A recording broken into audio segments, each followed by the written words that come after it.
Hey, it's Sam here from kitchengadgetsclub.com and the voice behind the popular Kitchen Gadgets podcast, Magic with Gadgets.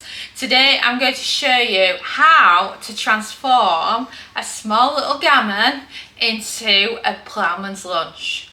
It's going to be a ploughman's lunch with all the little extras that you would expect, and a few that we've all developed over the years into our favourite ploughmans, but isn't actually traditional, because traditional ploughmans is just this, the bread, the cheese and the apple. But how often do you have it with some Branston pickle, for example, some little salady bits? And it's just great for making use of a small gammon and how you can cook it using your kitchen gadgets.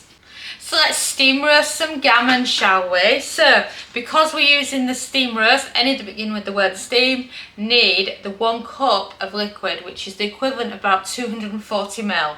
So, pop out your air fryer basket, pour in your liquid,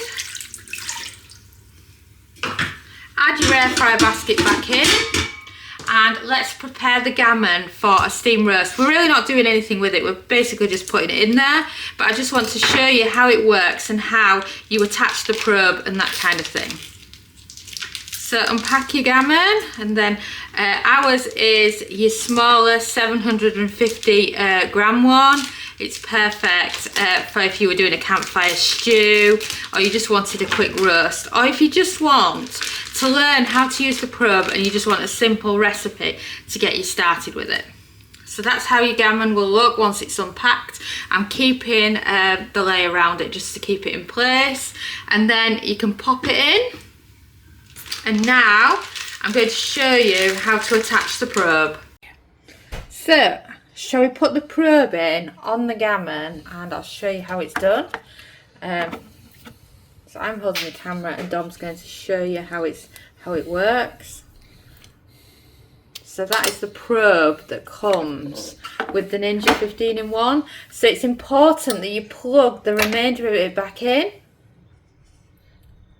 And then that is the probe that goes to one side. And instead you plug this part of it in, and then that's your probe stick, and you want to put it into the thickest part of the meat because that's what you want to record the internal temperature as. So we've gone right in the middle there, as you can see on the gammon, and now it's ready for setting the time and temp. So pop your lid down,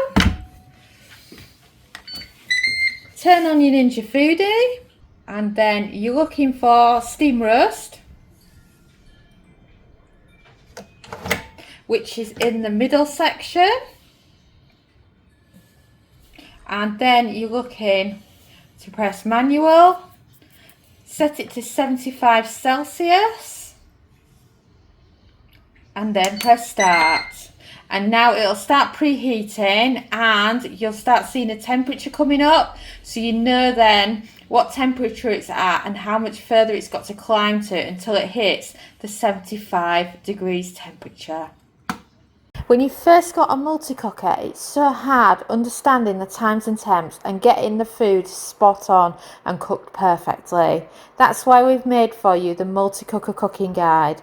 It features all the main functions of the multi-cooker, from dehydrate to grill to steam roast to steam air fry, pressure cooking, and of course simple everyday air frying.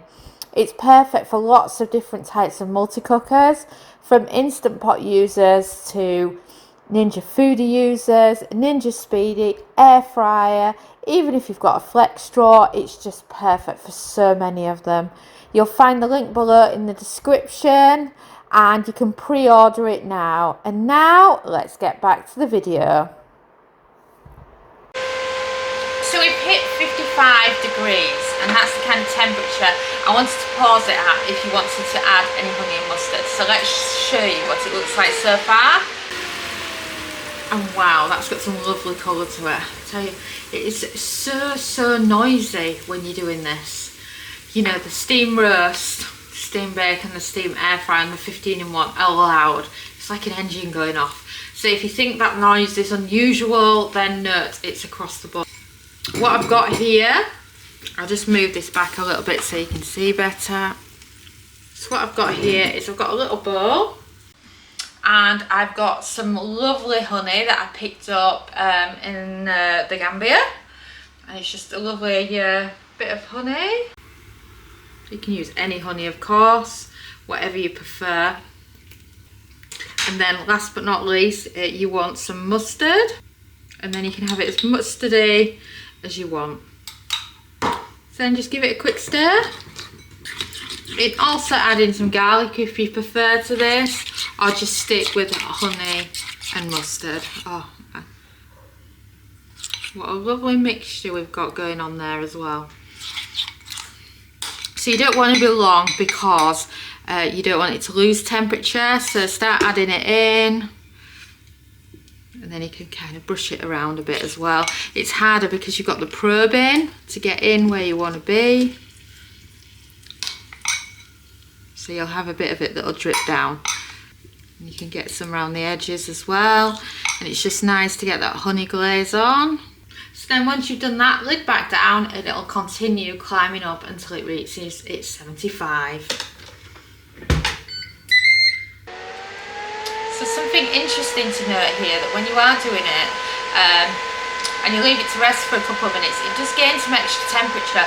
Like we stopped it on 55 then to do the honey, and we lifted the lid up and everything, and by the time we put it back down a couple of minutes later, it was already at 58. So it is pretty quick at the climbing up to the correct temperature. And with beet, I tell you, I was just saying to Dom, it's like watching paint dry. When you sat there and you're just staring at it, waiting for it to hit its perfect temperature, because it just felt like it was sat on 74 for ages. But that's the thing, normally when you're on a timer of a cooking time, you can count down and you think, oh, 5 more minutes, or I can go off and do something. But when it's actually on the probe, it's like, hurry up, I've just had enough now. You know, and especially when you're tired when you're doing dinner time. But it's also nice is the probe, because it's giving you the perfect internal temperature, so you know that your food's going to be spot on. So shall we get the lid up and take a look? Let the steam go a bit. You will have a fair bit of steam, and that is because we've cooked on steam roast, and you know it's the perfect one for if you're cooking your roasting meat on the probe. So what we're going to do now is we're going to get it out, and we can allow it to rest. So a tea towel to get the probe out, because it is very hot. Oh, you burn yourself on that, I tell you. Oh, so now grab your air fryer basket out, and then what we can do is we can wrap it in some foil and allow it to rest. Get some foil out. Fork works well. Oh, this is lovely and juicy. Oh, and it's got that lovely layer of honey as well.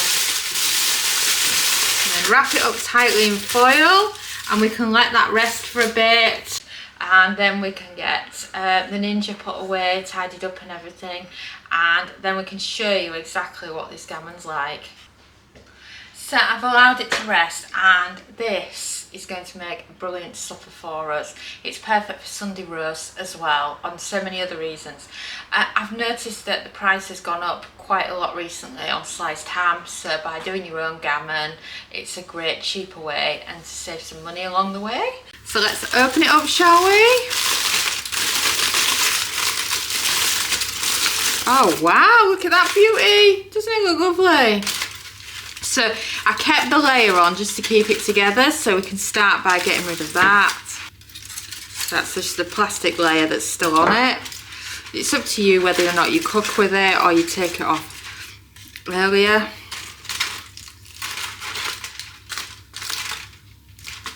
There we go. So we can put that to one side, and then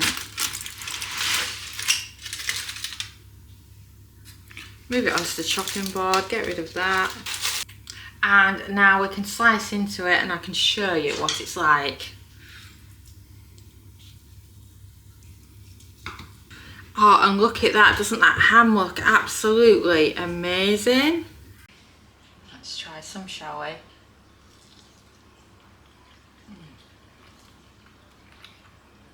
This is really good.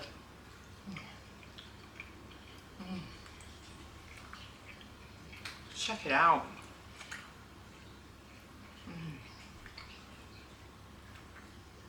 Steam's still coming off it. So nice to make your own, isn't it? And that is just how simple it is to do your gammon using the steam roast setting of your Ninja Foodie. And of course you can just air fry it if you prefer, and it's just a great way to cook it at home for your dinners. So let's transform the gammon into a Ploughman's. So slice up your gammon like I've done here, and then I've made some trays whilst the gammon's been cooking. So what we've got here is, on this tray we've got some lettuce and tomato and some apple, and then on the other tray I've got, it's a heavy one this one, I've got sliced bread, some cheddar cheese, some butter, and that is some Branston pickle. So it's just a lovely variety to be able to have your own Ploughman's lunch at home. But for us, we're having it for the evening. It's really nice for something that you can just nibble on while you're watching a movie together. And then of course these trays are just brilliant for it. So let's pop some of this gammon on this tray. Oh wow, look at this. Doesn't it look fantastic? Oh, look at that. Well, that look brilliant. So that's tray one. All done. That's tray two, all done, and we're ready for movie time. I've still got a little bit of gammon left that's going to be perfect for the kids' sandwiches for school tomorrow as well. So it's nice. It's a 750 gram gammon, so it's a small one, but it's great when you can get a few things out of it. I'll just show you these trays again, because I can't believe how good they look. There's tray one, there's tray two. So there you have it. That is your Ploughman's. So let me give you a count through of everything that's included. So you've got the ham, you've got the lettuce and the tomatoes, you've got the apple, you've got the Branston pickle, the butter for spreading on your bread, you've got lots of cheddar cheese, and you've got lots of bread, and it's just the perfect all-in-one. And of course you can mix and match these ingredients depending on what you like. I've seen some of them where they also include the pate. The recipe we've put on kitchengadgetsclub.com includes the pate. So it's just a really nice mixture of food that you can do at home using your kitchen gadgets. And you know, it's easy because you can prep it all whilst you're waiting for the gammon to cook. And I just can't wait for movie night. Thanks so much for watching our YouTube video. It feels so amazing that you've stuck around to the end. And of course, that must mean that you like our videos. So why not also follow us on social media? You can find us at the Kitchen Gadgets Club on Facebook, and on Pinterest, TikTok, we're Kitchen Gadgets Club. You can subscribe to our YouTube channel for more great videos like this one. And you can also find us at kitchengadgetsclub.com, where we have a membership that shares brand new kitchen gadget recipes every week. And we also have lots of great ideas, resources, tips and tricks. And we are an ovenless kitchen, so we teach you exclusively how to cook with kitchen gadgets. And a ciao for now.